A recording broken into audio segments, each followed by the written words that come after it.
action let's go 트러블을 찾으러 Halo Pips, balik lagi sama gue Gusti Ayushi yang akan nemenin kalian di podcast kali ini nih. Nah, kira-kira podcast kali ini apa sih yang menarik? Jadi yang menarik dari podcast hari ini yaitu kita bakalan dengerin penjelasan secara langsung mengenai flora dan fauna, peran serta dampaknya apabila punah. Dan pastinya gue udah undang-undang narasumber yang wah kece-kece banget nih.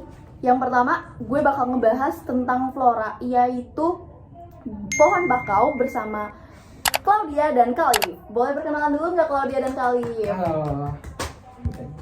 Oke, jadi Claudia dan Khalif ini merupakan penduduk setempat di pesisir pantai, guys. Claudia sebagai nelayan dan Khalif sebagai warga pesisir. Di sini gue pertama mau nanya nih, kira-kira menurut lo nih Khalif, peran pohon bakau sendiri bagi ekosistem dan masyarakat tuh gimana sih? Oh, bagi gue itu tentu. Jadi pohon bakau itu punya peran penting banget di pesisir yang utama. Bakau ini bisa dibilang sebagai penjaga garis pantai. Akar-akarnya yang kuat itu membantu mencegah abrasi atau pengingkisan tanah oleh air laut. Selain itu, bakau juga tempat berkembang biak banyak biodata seperti ikan, kepiting, udang, dan lain-lain. Jadi ekosistem di bawah laut juga sangat bergantung pada bakau ini.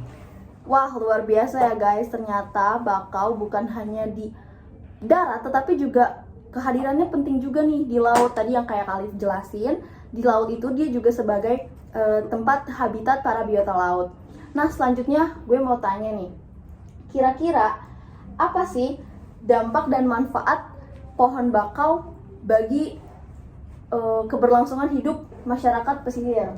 Jadi sebenarnya manfaatnya itu banyak banget Ci. Kayak yang udah dibilangin sama Khalif tadi, kalau misalnya bakau itu jadi tempat tinggal ikan dan makhluk biota laut lainnya. Nah, bagi kami nelayan itu sangat bergantung kepada bakau ini. Karena kalau ikan-ikan itu tinggal di dalam bakau, maka penangkapan kami juga akan banyak gitu.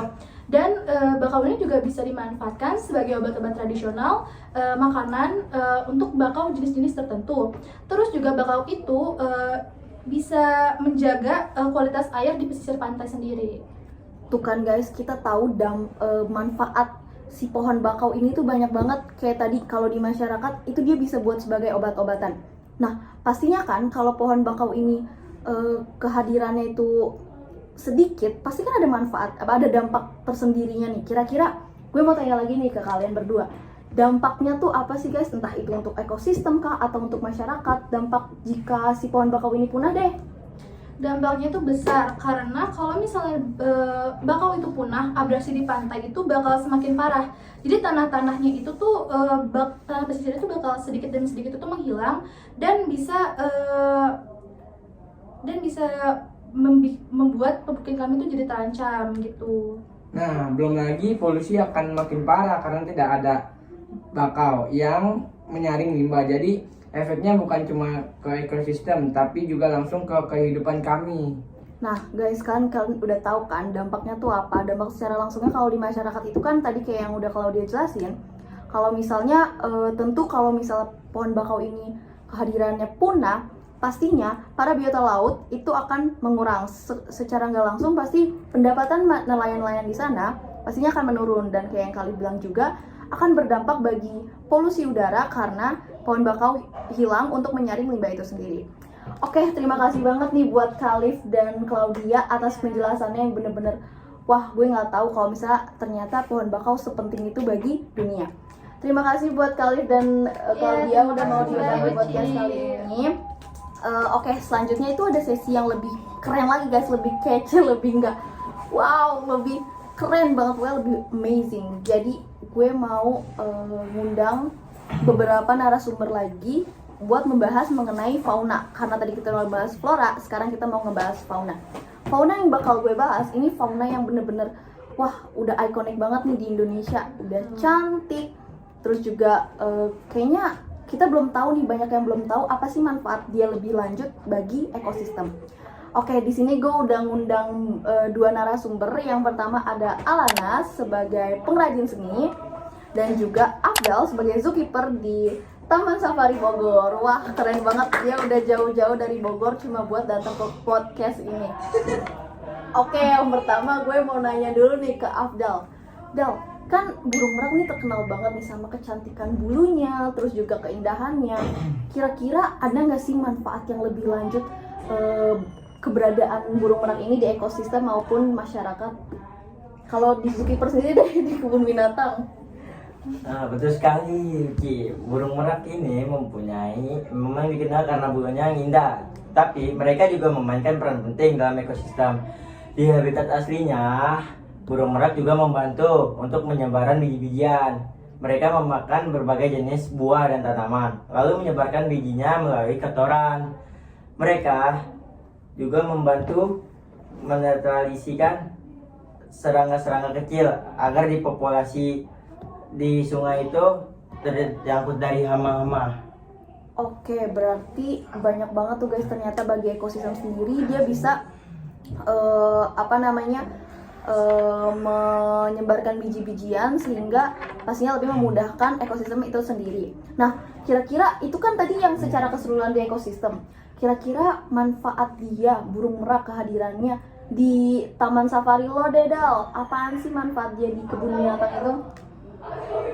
Tentu, Ci, kebun binatang memiliki koleksi satwa seperti burung merak bisa menjadi sumber penghasilan bagi masyarakat sekitar, terutama dari sektor pariwisata. Banyak pengunjung yang datang bukan hanya untuk melihat merak, tetapi juga membawa manfaat ekonomi seperti peningkatan pendapatan bagi penjual makanan, souvenir, dan jasa pemandu wisata. Oke, ternyata selain sebagai hiburan, burung merak itu juga berfungsi sebagai edukatif. Kira-kira karena perannya, manfaatnya juga banyak buat edukatif, buat hiburan, apaan sih dampak yang secara langsung dirasakan oleh kebun binatang oleh kebun binatang lo dan juga masyarakat sekitar mengenai kepunahan burung merak? Nah, oke, kalau misalkan burung merak sampai punah, dampaknya akan sangat terasa, terutama dalam hal edukasi dan pariwisata.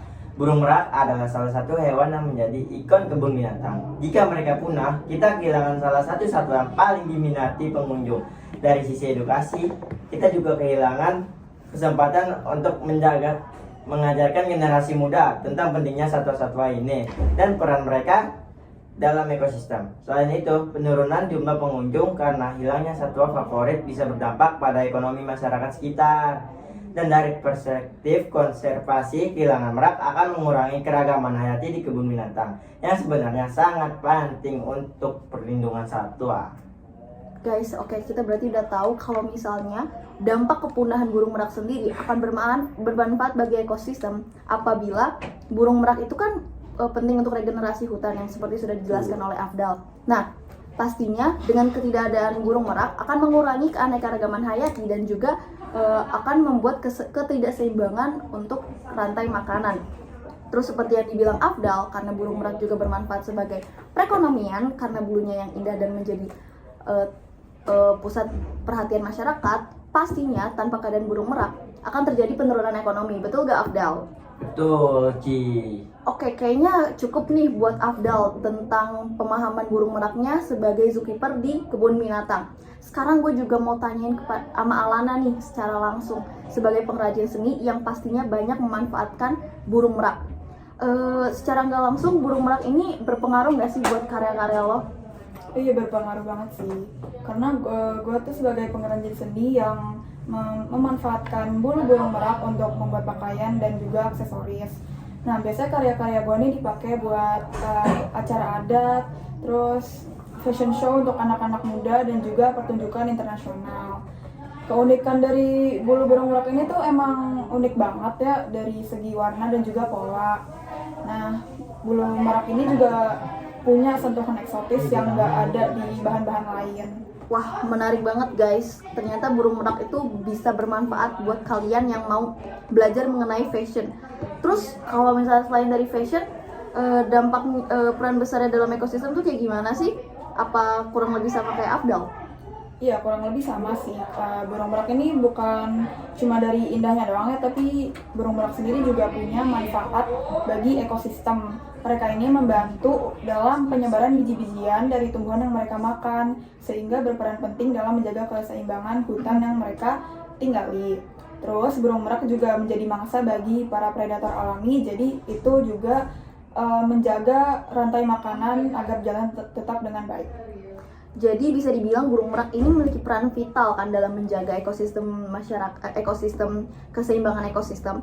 Terus gimana sih hubungannya terhadap masyarakat secara lebih luas, khususnya masyarakat adat atau mereka yang bekerja di bidang seni seperti kamu? Oke, kalau di Asia Selatan sama Asia Tenggara sih, burung merak itu dianggap sebagai simbol keindahan, kekuatan, dan juga keberuntungan. Jadi burung merak ini sering digunakan dalam berbagai upacara adat, pembuatan kostum tradisional, bahkan di ritual keagamaan. Bagi gue nih pengrajin gitu ya, burung merak ini memberikan bahan yang sangat berharga dan juga inspirasi artistik yang luar biasa. Oke, kalau gitu karena populasi burung merak ini sudah semakin punah, kira-kira ada nggak sih dampak bagi ekosistem dan kayak lo nih sebagai pengrajin? Apa dampak besarnya bagi lo dan pengrajin kalau misalnya burung merak punah? Jadi kalau burung merak sendiri punah itu, kalau bagi ekosistem sih, burung merak kan membantu penyebaran biji-bijian nih. Jadi dengan hilangnya mereka itu juga bisa mengurangi keberagaman fauna di hutan tersebut. Selain itu, predator yang biasa berburu mereka juga bakal mungkin berkurang ya, nggak sampai punah sih. Jadi itu kayak agak merusak rantai makanan juga. Terus buat pengrajin kayak gue juga, ini dampaknya juga besar ya. Kami kehilangan kayak bahan-bahan utama dari kerajinan kami. Jadi bulunya yang unik itu emang nggak bisa digantiin sama bahan-bahan yang lain. Jadi itu agak merusak harga jual juga sih. Oke guys, jadi kita sekarang tahu punahnya burung merak itu sendiri bisa berdampak luas, baik bagi lingkungan maupun bagi tradisi dan seni seperti yang dijelaskan oleh Alana. Oke, kayaknya itu aja yang bisa gue jelaskan di podcast kali ini. Banyak banget yang udah kita pelajarin, entah dari pohon bakau ataupun burung merak yang pastinya belum pernah kalian dengerin. Kayaknya untuk podcast kali ini sudah sampai sini saja sesinya. Terima kasih buat para tamu undangan yang udah mau datang ke podcast gue, udah mau meramaikan dan juga udah menjelaskan ke para audiens. Terima kasih kembali. Makasih juga buat kalian yang udah mau dengerin podcast kita. Mohon maaf jika ada salah kata dan perbuatan yang kurang berkenan di hati. Atas waktu dan perhatiannya kami ucapkan terima kasih. Wassalamualaikum warahmatullahi wabarakatuh. Bye-bye.